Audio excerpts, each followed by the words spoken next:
Good evening. Thank you all very much for coming here. My name is Charles Kaiser. I want to welcome you on behalf of President Jennifer Raab and Harold Halsner, the head of Roosevelt House, both of whom were very eager to see this evening happen. And I've been eager to see this evening happen for about 9 years, which is when Josh Howard and I first discussed his idea to make this movie, which I always thought was a great idea. And I must say I turned out to be right because I've seen it, and it is terrific. And it is particularly appropriate that we're showing it here at Hunter because Josh's late husband, Richard Burke, was a professor at Hunter for 17 years and for a time the chair of the music department as well as a composer in his own right.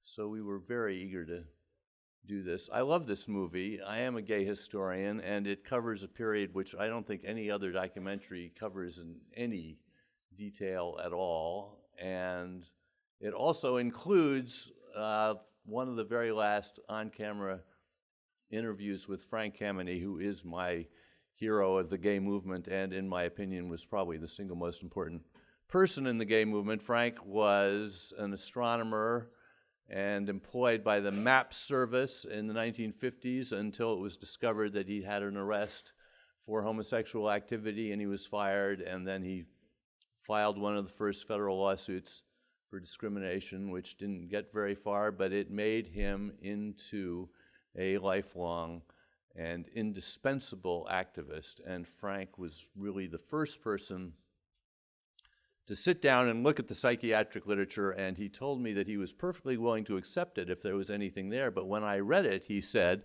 it was garbage in, garbage out. It was just prejudice disguised as science. And after he did that, the first thing he did was get the Mattachine Society of Washington to adopt a revolutionary resolution which said that just because we're gay does not mean that we're sick. This is a period when even at the Gay Association of the Mattachine Society, psychiatrists were regularly invited to lecture the members on their need to go to a psychiatrist and become straight, which Frank rejected. And then he came to New York, did the same thing, had a big fight at the New York Mattachine Society, but got them to adopt the same resolution, and then set his sights on the American Psychiatric Association. And after only 3 years of campaigning, one of those years included the first gay psychiatrist to address the American Psychiatric Association as a gay psychiatrist and to remind you of what life was like back then. That psychiatrist wore a mask when he gave that speech. But in 1973, they adopted the most important resolution ever for the gay movement, which also said just because we're gay doesn't mean that we're sick, and we've been making progress ever since. So without further ado, we will watch this wonderful movie. Thank you very much. Did you learn anything that surprised you in the making of this movie? I learned not to try doing an independent documentary. It was a lot harder than I expected. As you know, I worked in television for 25 years, and this was the first independent project that I tried to do, and it was just difficult to raise the money and get the thing done. The thing that I think surprises me, as we've been at about 70 festivals now around the country, and something that surprises me is that at almost every festival, somebody comes up to me and says they were fired in the 1950s or 60s, and they had no idea that they were part of something larger. And I think that's one of the things about this story. People just don't know how widespread this was. That was the biggest problem of all in the 1950s was that we were just completely invisible and we didn't know about each other at all, except to the extent that you could meet people in another gay bar, but there were no larger networks. And indeed, before the Gay Journalists Association was started by Roy Aarons in 1990, I had no idea who the other gay reporters were in Chicago or Los Angeles or San Francisco or anywhere else. There was just nothing. Well, even Frank Kameny, who was right, in the middle of all this, had no idea until David Johnson's book came out. David Johnson he's a historian. He teaches at the University of South Florida, and his research really is the scholarly basis for the film. He was working on another project at in the National Archives, and he came across some personnel records that had just recently been declassified. This was in the mid-1990s. And they really laid out how many people were, interviewed, were fired, were, asked to resign. And it really wasn't until then that the full scope of this was really became known. I have to add one word about Frank, who I called the day after that magnificent moment at the Obama White House, and I said, "Frank, how does it feel?" And he said, "I feel like the frog who turned into the prince." Now, the interview with Frank took place in Charlie's mother's apartment in Washington.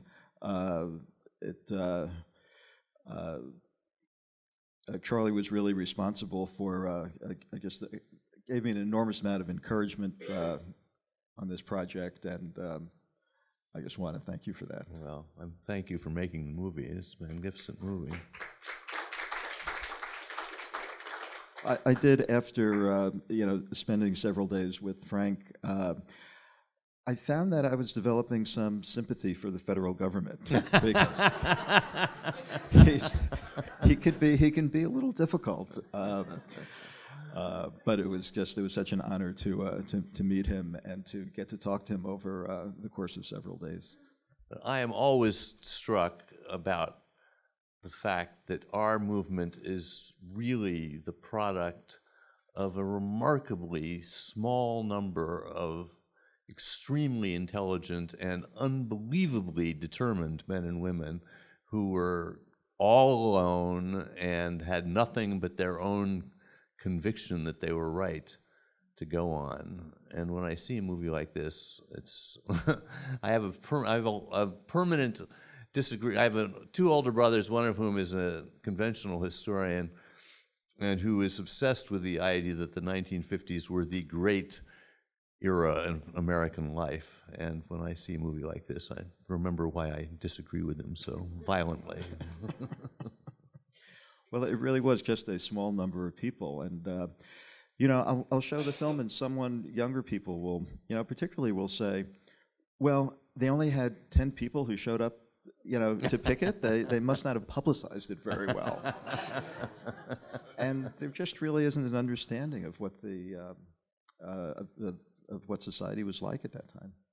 Let's talk a little bit about our own lives in the 1970s and the 1980s. I was a reporter at the New York Times from 1974 to 1980, and like every other gay person there, I was completely in the closet and lived in fear of being otherwise, because Abe Rosenthal, the editor of the newspaper, was known to be not very progressive on this subject.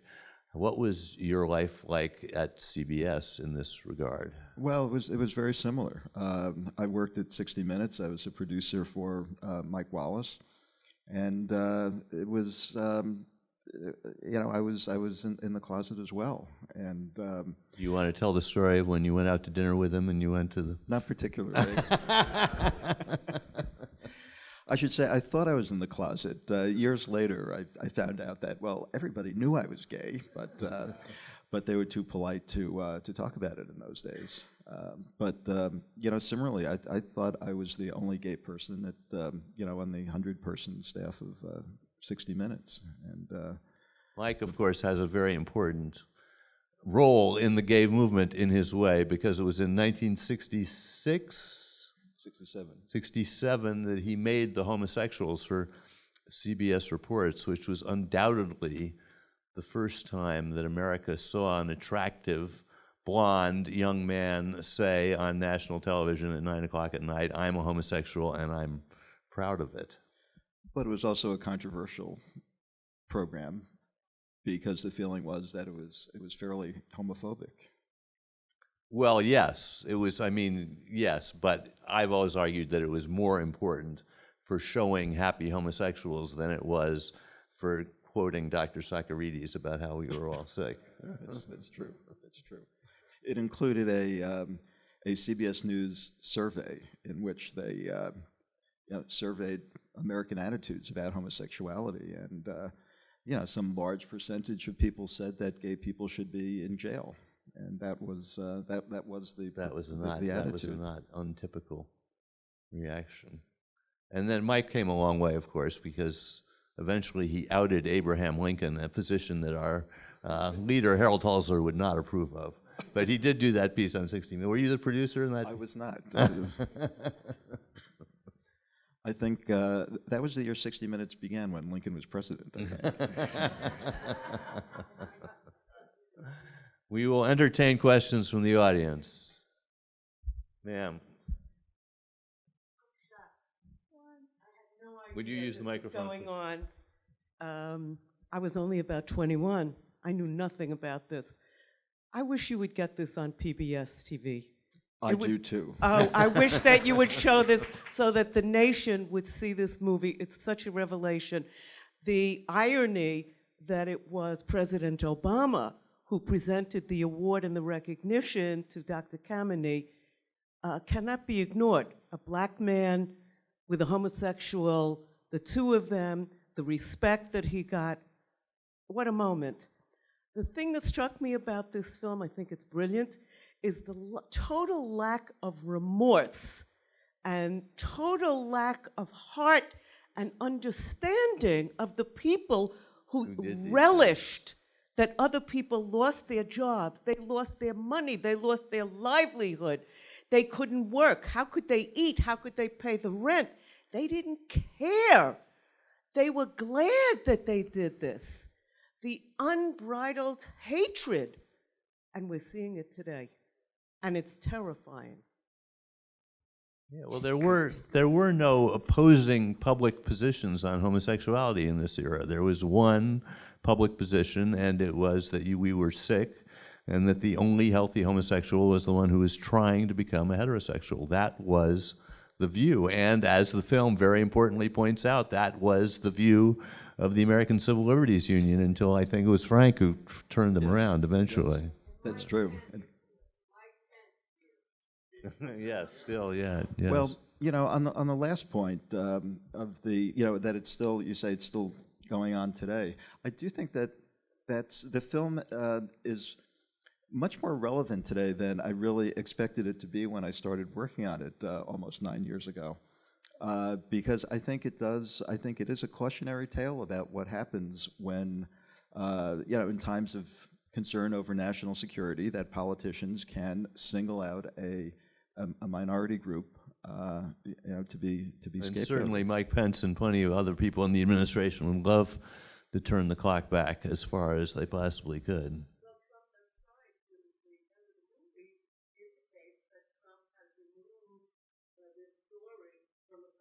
And we should point out that one single person has a large role in being responsible for the two worst periods in American life in the last 60 years, and that, of course, is Roy Cohn, who was Joe McCarthy's henchman, and then Donald Trump's henchman.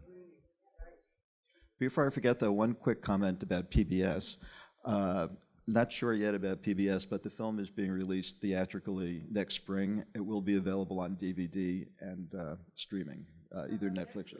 It is. Can't really announce that yet, but that's what we're hoping. Bill.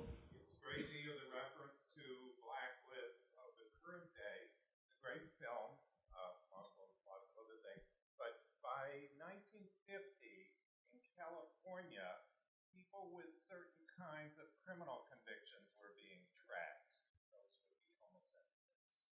And that list, which was for law enforcement and under California law, is what has morphed into the present day sex offense registry, which now has over 900,000.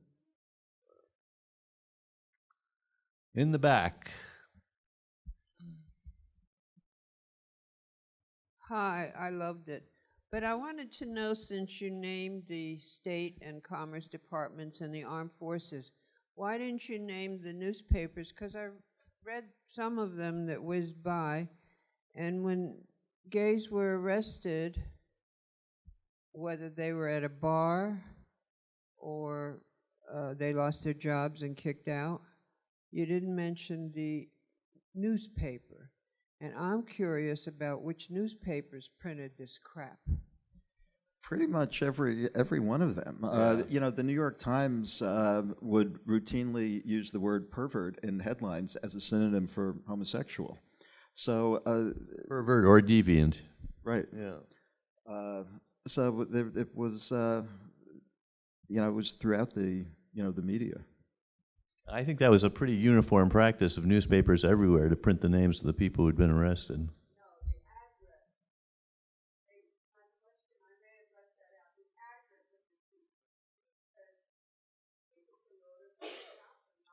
Absolutely.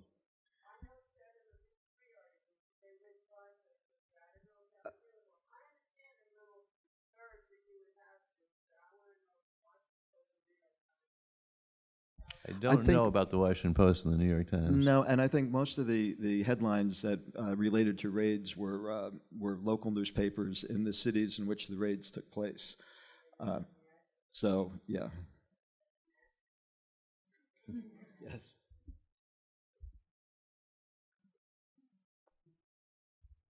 Congratulations, it's wonderful. Can you say something about my impression at the time, I lived across the street from the Stonewall, was that the gay liberation, there was tension between Mattachine and the gay liberation and activists on the whole.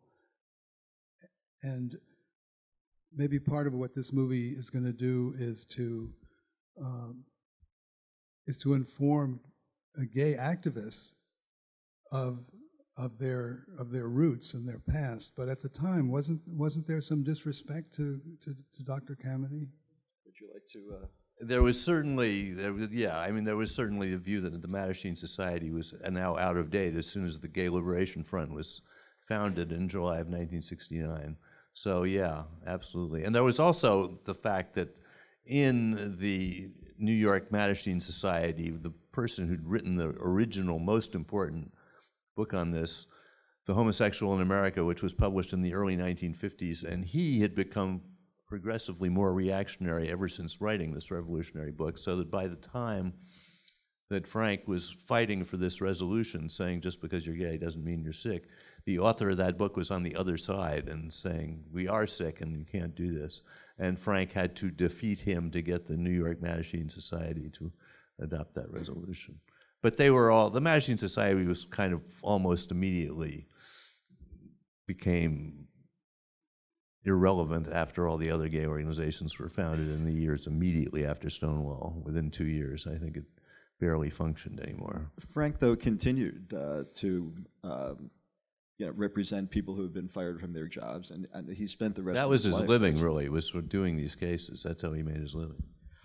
In addition to picketing in the mid-'60s, Frank would organize a yearly picket in front of Independence Hall in Philadelphia.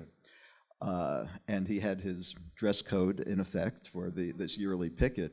And at the event in 1969, it was on July 4th, 1969, several days after Stonewall, and a busload of people came down from New York to join the picket, and they were not observing his dress code. And that was the last time that happened, because, as Charlie says, the Mattachine Society was really overtaken by other organizations at that point. Thanks for this amazing film. The comparison of the Red Scare and the Lavender Scare was revelatory to me. There were never public hearings, correct, in the way that there were with HUAC and McCarthy in terms of gays in the government, whatever, correct? There actually weren't. Right. That's one of the reasons that this isn't really well known. Yeah. The McCarthy hearings, the Red Scare really played out on television. The couple of hearings on this subject were held in secret because the senators didn't want to discuss this publicly. So there were not any hearings, and if there had been, I don't think any gay people would have shown up to testify because Yeah, they were in the because closet to at the be time. identified publicly was to have your career over, no matter what your career happened to be. And partly for that reason, I assume it's almost impossible to come up with numbers for how many people were affected overall. But do you have any sense of between the Red Scare and the Lavender Scare, how many people were affected by or what the comparison is? It is impossible to say because What do we think is the minimum number of gay people who were fired? well, there are records of between 4,000 and 5,000 people being fired because they were gay. But that doesn't include people who resigned because they knew that they were going to be found out, people who were eliminated during the screening process when they were applying for jobs, people who didn't apply for jobs because they knew what was waiting for them, and it doesn't include private industry, which followed the lead of the federal government. There were witch hunts by in other cities and states, and so it's really impossible to know. But the damage done by the government's position really goes way beyond firing. It set off and cemented in people's minds this image of gay people as being untrustworthy and a danger to society. So that was, in a way, I think even a more serious damage that was done. Max Lerner was the only one who wrote about this in the New York Post in a big series in the early 1950s. And I think the articles did make it clear that there was no proven case of anyone being blackmailed because they were homosexual. But there was so little coverage, so little understanding. It was just invisibility was the biggest problem. And on the subject of the black movement and the gay movement, I've always said that the black civil rights movement provided the explicit blueprint which made all of our success possible. And to me, the most moving moment of the first Obama campaign was when Michelle Obama addressed the gay committee of the Democratic National Committee in June of 2008 and said, "We have all marched and fought and bled from Selma to Stonewall to form a more perfect union." And it was a magnificent moment. Sir.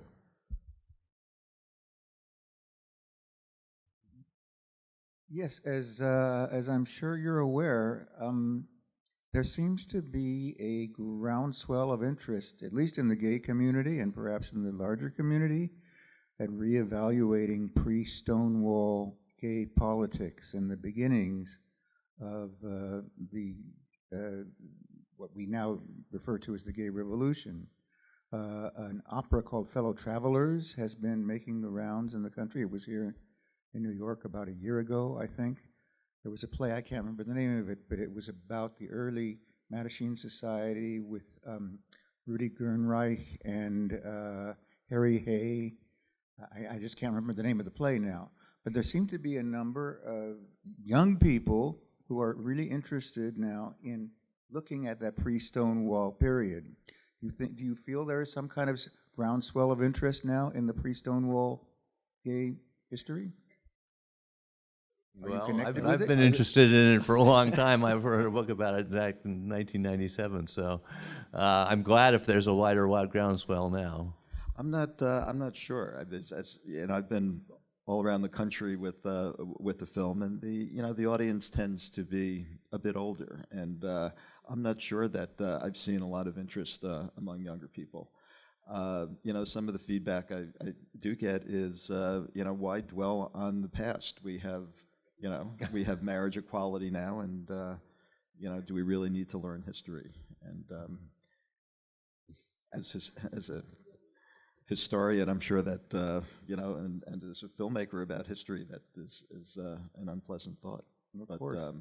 But I think it's really important to have this period looked at because a lot of younger people, I would say, think there was no gay life before Stonewall. Somehow, gay life Yeah. began with Stonewall. Yeah. It didn't. There was a lot of things going on. Well, I think one of the other important messages of the film is that, the homophobia of the 1950s was in many ways a direct backlash against a time, during which homosexuality was somewhat more accepted. And, I think we're seeing the beginning of that now. So it is important to study history. Thank you. Yeah.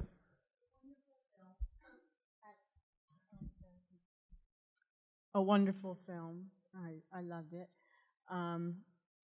But I'm wondering, this may be an ignorant question, but why pick lavender? I know that lavender, the color, of course, is a blend of, being a painter, is a blend of different colors, and also the actual words to the song. What was important in that choice? Oh, in the song over the closing credits, that there was no particular significance to the use of lavender there, other than that this was called the Lavender Scare. But that's an interesting question about the origin of Lavender has pink been or recognized as a gay color for some time. I guess it has, and I'm not sure the art, like why is red associated with Communist. yeah, which has a different meaning today as well. So, interesting question. I don't know the answer.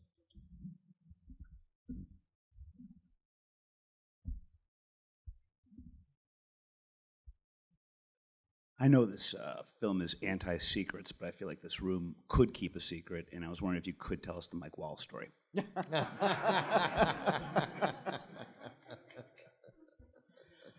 I worked for Mike for several years, and he's not here to defend himself now, so I'm not going to tell the story. But he was he was a good man, and the story does not reflect particularly well on him. And he would be apologetic about it today, and I don't think it's fair to tell the story. I'll meet you in the lobby after. You mentioned that the Red Scare came about as kind of a backlash for homosexuals or lesbians living kind of freely. Can you just describe what life was like before the 50s and before everybody got worked up into this? Well, really during the Depression, and then into the during years World of War World II, War II, really. people had other things on their minds, and so I don't think a lot of attention was really, paid to this. Washington in the during the years of the New Deal had a very open gay community, and the government, the size of the government quadrupled in a short period of time, and a lot of the people who moved to Washington to take these new jobs were gay. Partly, they were looking to get away from small towns and move somewhere else. They didn't necessarily have family obligations, and so these were attractive jobs for them. And there was a fairly open community. And this effect was multiplied many, many, many times by World War II, when the U.S. Army acted as what I've always called the great secret, unwitting engine of gay liberation by bringing all these people together from small towns all over America, each of whom thought there was no one else in the world like themselves, and they discovered that that was very much not the case, especially when they were shipped out through New York and San Francisco, or arrived in Paris or any other city around the world. That's really the beginning of the recognition of the size of homosexuality, which is then confirmed immediately after the war by the Kinsey Report in 1949. We have time for one more. Sir.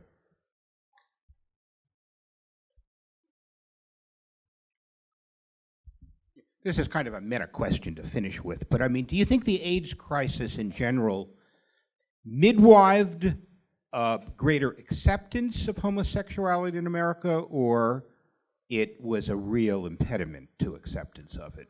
Oh, I think the former, absolutely. I've all said that the AIDS crisis was the worst and the best thing that ever happened to the movement because it created the movement which never really existed in a broad way until we had a life and death threat. I've always bemoaned the fact that in my lifetime the only things that have really mobilized the left in America have been life and death issues, namely the Vietnam War and then the AIDS crisis. But the AIDS crisis did create a huge new gay infrastructure as well as a huge new amount of sympathy for us, and it achieved what that book in 1954 called The Homosexual America had wished for, which was the author saying, if only something would happen that would make everyone come out of the closet at once.